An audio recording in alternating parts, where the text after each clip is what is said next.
What's up guys? India will keep buying Russian oil. Trump's pressure fails. भाई साहब क्या है पूरा मामला देखते हैं। प्रशांत अवन सर की वीडियो है 1 2 3 गो। नमस्कार, वेलकम टू करियर 247। मैं हूं प्रशांत धवन। नाउ अभी ये बात कंफर्म हो चुकी है, भारत रशिया से क्रूड ऑयल परचेज करता रहेगा। मैं जानता हूं रिसेंटली कई लोगों ने ये फेक न्यूज़ फैला दी थी। फेक न्यूज़ इस लेवल पे पहुंच गई थी कि कुछ जर्नलिस्ट ट्रम्प के पास पहुंच गए और उनको ये कह दिया कि भारतीय कंपनियों ने आपके प्रेशर की वजह से रशियन क्रूड ऑयल खरीदना बंद कर दिया। इसके ऊपर से पॉइंट भी आया था। अच्छा, बंद कर दिया है, बहुत अच्छी बात है। मुझे पता नहीं है इन्फॉर्मेशन सही है या नहीं है, मगर बहुत अच्छी बात है। ये क्लिप आप सब लोगों ने देखी होगी। Well, I understand India no longer is going to be buying oil from Russia. That's what I heard. I don't know if that's right or not, but that's a good step. We'll see what happens. ना इस topic पर मैंने obviously video नहीं बनाई थी क्योंकि number one मुझे पता है अपने सोर्सेज के हिसाब से कि इंडिया ने कच्चा तेल रशिया से परचेज करना बंद नहीं किया। दूसरी बात यह है कि डोनाल्ड ट्रंप कुछ भी बोल देते हैं तो इनकी स्टेटमेंट पर वीडियो बनानी बनती थी नहीं। बट अब न्यूयॉर्क टाइम्स यूएसए का जो न्यूज़ आउटलेट है वो कह रहा है कि इनके पास प्रॉपर अब जानकारी आ चुकी है कि भारत रशिया से ऑयल परचेज करता रहेगा। Indian companies Russian oil purchase करती रहेंगी डिस्पाइट डोनाल्ड ट्रम्प्स थ्रेट। इधर आप देख पाओगे, there is a growing sense in India that its leaders should not allow American policy making to shape its choices on vital energy supplies. देखिए, ये अब जो इशू है ना आज के समय, ये सिर्फ कच्चे तेल प्रॉफिट, ये टैरिफ पेनल्टीज, इससे आगे जा चुका है। इंडिया एक सॉवरेन कंट्री है जो अपने डिसीजंस खुद बनाता है। वेस्टर्न न्यूज़ आउटलेट्स ये बात अच्छे से समझते हैं कि इंडिया में, देखो, हम लोगों में ऑब्वियसली कई कमियां होंगी कि जी हम ये चीज़ प्रॉपरली नहीं करते, ये चीज़ प्रॉपरली नहीं है। बट पाकिस्तान इंडिया में सबसे बड़ा डिफरेंस ये है कि इंडिया अभी भी एक सॉवरेन कंट्री है जो अपनी पॉलिसीज़ खुद बनाता है। और मैं ये आपको पाकिस्तान का एग्जाम्पल स्पेसिफिकली इसलिए दे रहा हूँ क्योंकि पाकिस्तान ने अमेरिकन कच्चा तेल परचेज करना शुरू कर दिया है। ये न्यूज़ रिसेंटली सामने हमारे आई थी कि डोनाल्ड ट्रंप की जो ये यूएस पाकिस्तान ऑयल डील हुई है, जिसमें ट्रंप कह रहे थे कि बहुत सारे ऑयल रिजर्व्स है पाकिस्तान में, उनको हम निकालेंगे, उसका तो अभी तक कुछ हुआ नहीं है। कहाँ पे डिस्कवरी हुई है, कौन सी कंपनी होगी, तेल कौन निकालेगा, no one knows about it. अभी के लिए हम बस ये देख रहे हैं कि सस्ता रशियन क्रूड ऑयल, क्योंकि देखो रशियन क्रूड ऑयल सस्ता हमेशा इसलिए रहेगा क्योंकि वो सैंक्शंस के अंडर है और उनको हमेशा $60 पर बैरल के अंडर अपना तेल बेचना होगा। तो Russian oil will always be cheaper. और रशिया जोग्राफिकली भी काफ़ी करीब है भारत पाकिस्तान के, तो रशिया से ऑयल परचेज करना किसी भी कंट्री के लिए बेनिफिशियल रहेगा। मगर पाकिस्तान जो काफ़ी हद तक हमेशा एक वेसल स्टेट बन के रहती है, एक ना एक सुपर पावर की, इन लोगों ने यूएसए का कच्चा तेल परचेज करना स्टार्ट कर दिया है। 1 मिलियन बैरल्स कच्चा तेल ये लेंगे अमेरिकन ऑयल का। ना हो गया, फिर तेल की प्राइस बढ़ेगी। इंडिया ने भी in the past American oil purchase कर रखा है, मगर हमने कभी सिर्फ अमेरिकन ऑयल परचेज नहीं किया। हमारी ऑयल सप्लाई वेरियस कंट्री से आती थी और कभी भी थ्रेट के अंडर अपने डिसीजंस हमने चेंज नहीं किए हैं। और ये बात मैं देख रहा था, पूरी दुनिया नोट कर रही है। इधर आप देख पाओगे, मिखाइल यूनिलोव, ये रशिया के परमानेंट रिप्रेजेंटेटिव हैं to international organizations in Vienna. इन्होंने ये ट्वीट कर दी कि यूएसए को याद रखना चाहिए कि भारत एक सॉवरन स्टेट है, एक ऐसा कंट्री जो अपना डिसीजन इन्फ्लुएंस होने नहीं देगा। Washington should remember that. और कई रशियन ऑफिशियल्स आप देखोगे इस तरीके से ये ट्वीट्स कर रहे हैं कि इंडिया यूएसए के दबाव में नहीं आने वाला, स्पेशली कच्चे तेल के मामले में। और अभी के लिए जब मैं वीडियो रिकॉर्ड कर रहा हूँ, इंडिया जो कच्चा तेल परचेज करता है ना, उसका पाई चार्ट कुछ ऐसा बनता है। हम रशिया से, सऊदी अरेबिया से, यूएई से, इराक से ऑयल परचेज कर रहे हैं। इवन थोड़ा बहुत ऑयल अभी भी कुछ इंडियन कंपनीज यूएसए से भी परचेज कर लेती है जो मिडिल ईस्ट में आ रखा होता है। बट रशिया का जो ये मेजर चंक है 45% का, ये लगता नहीं है कि बहुत ज़्यादा कम होने वाला है। Russia will continue supplying oil to India. और आप अगर रशियन पर्सपेक्टिव से देखो ना, वो आज के समय इंडियंस को सिंपली एक बात बोल रहे हैं, यूएसए की ये स्टेटमेंट्स, ये जो धमकियां हैं टैरिफ को लेकर, ये याद रखना, जो थ्रेट्स डोनाल्ड ट्रंप लगातार दे रहे हैं भारत को, ये एक्सपोज कर देता है यूएसए को एज एन अनरिलायबल पार्टनर। ये बात रशिया ने कही है। देखो, मैं यहाँ पर एज ए न्यूट्रल ऑब्जर्वर ये बोलूँगा, US India relations at a fundamental level अभी भी बहुत ज़्यादा स्ट्रांग है।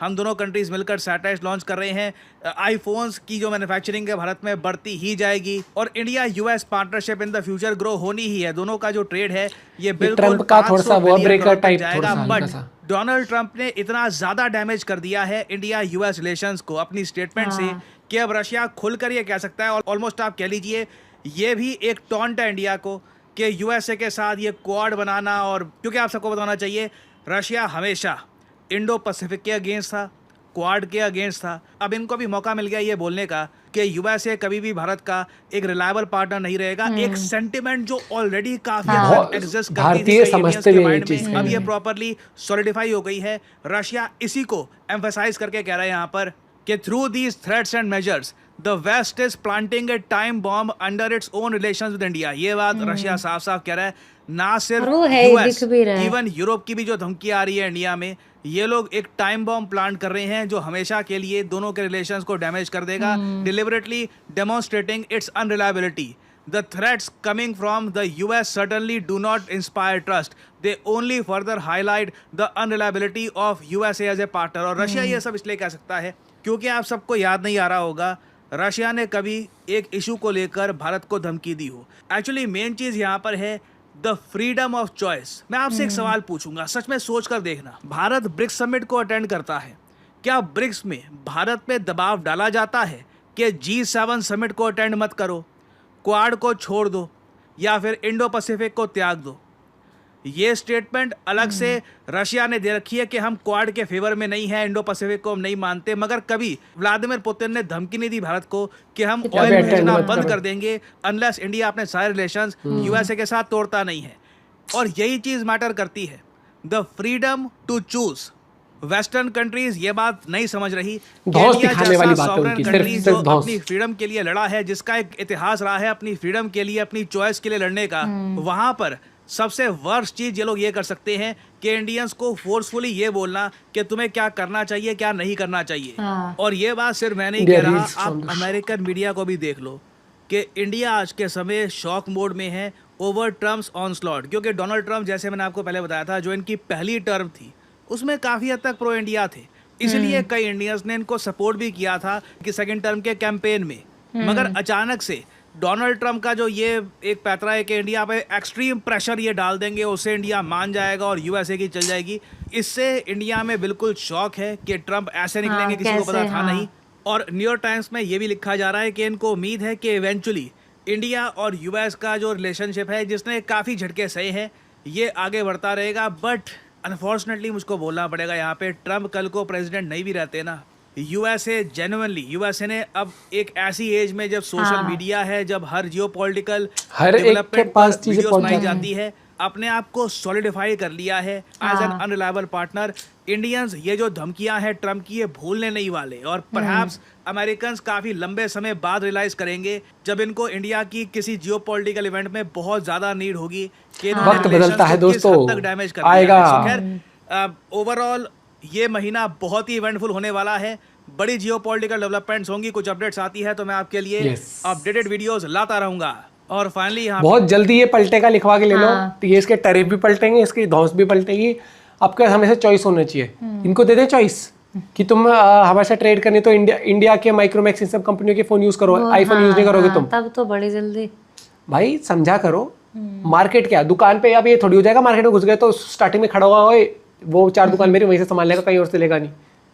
स्टुपिडिटी एट इट्स पीक है, ठीक है। और यहाँ पर मुझे लगता है कि जितना भी ये अभी सोच रहे, इनका क्या था कि हम एक इन्वायरमेंट ऐसा, एक सिचुएशन ऐसे क्रिएट कर देंगे कि इंडिया उसमें फंसा हुआ महसूस करे कि भैया नहीं ये हो जाएगा। हाय तो हम मचाने वाला देश नहीं था अब इंडिया को पता है तुम यहाँ से खेलोगे, हम डिप्लोमेसी से खेलेंगे, डिप्लोमेसी के साथ साथ हमें ये पता है कि हमारे देश का भला कहाँ से होगा। इनको तब समझ नहीं आई जब इन्होंने कहा था कि सैंक्शंस लगा देंगे, तब तेल मत लो, तब भी इंडिया ने पीछे नहीं हटी थी। इंडिया आज कैसे हट जाएगी पीछे? कैसे हट जाएगी? 25% की तुम धमकी दे रहे हो, तुमने बाकियों को क्या तुमने फायदा दिया है जो नहीं लेंगे? एग्जाम्पल 20% तो तुमने फिर भी ठोका हुआ है, पाकिस्तान पे 19 ठोका हुआ है, बांग्लादेश में 20 ठोका हुआ है। अब वो इतने जाहिल खुश हो रहे हैं कि चलो इंडिया से या तो ऐसा हो तुम उनको ये कह रहे ले भैया तेरे पे टैक्स खत्म कर देते। इनको समझ नहीं आ रहा, और ये एक अपने लोगों को वो एज अ पॉलिटिशियन वो दिखाने की कोशिश कर रहा है कि देखो मैंने कितना डर का माहौल बना दिया, देखो मेरी वजह से ही हो रहा है। अरे तेरी वजह से तूने कहा था तू आती महीने भर में रशिया यूक्रेन वॉर खत्म कर देगा, तो नहीं हुआ। किसी ने भी नहीं होता, ये चीज़ ऐसे नहीं होती है, ठीक है। इनको ये, और वो थोड़ा सा अपने आप को ऐसा समझ रहा है कि मैं यूएसए का प्रेसिडेंट हूँ, मैं कुछ भी कर सकता कि हूँ। हाँ हाँ वर्ल्ड रिवॉल्व करता है, ये समझो अर्थ रिवॉल्व कर रही है, अर्थ रोटेट कर रही है, तुम नहीं रोटेट करवा रहे हो। USA end of the day country है, ये चीज समझ लो। मतलब आप उसको कितना भी बोला कि मोनोपोली मैं, करने की कोशिश करो, नहीं भैया, नहीं नहीं नहीं। और वो मैं अप्रिशिएट करूंगा कि अगर हम इसी तरीके से आगे बढ़े, हम ना सुने और हम ले रहे हैं जो चीजें हमारे देश के लिए बढ़िया है। भाई अब इस चक्कर में उनसे लेके क्या तेल अपने देश की कीमतें बढ़ा लेंगे?